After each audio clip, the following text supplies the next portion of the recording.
We know that a string is nothing but a sequence of characters.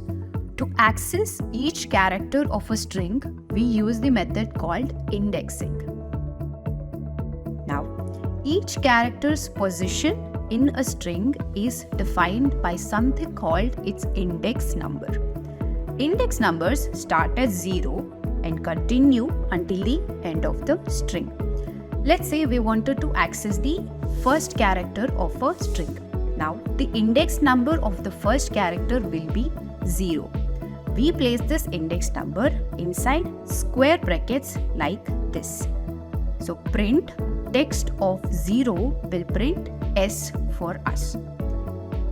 We saw how to access individual characters using indexing.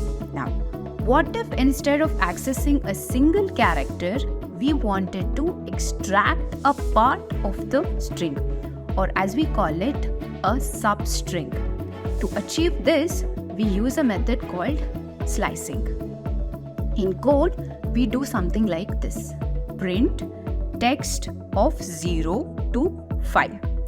Text 0 to 5 will extract all the characters starting from the 0th index and stops at the character right before the 5th index.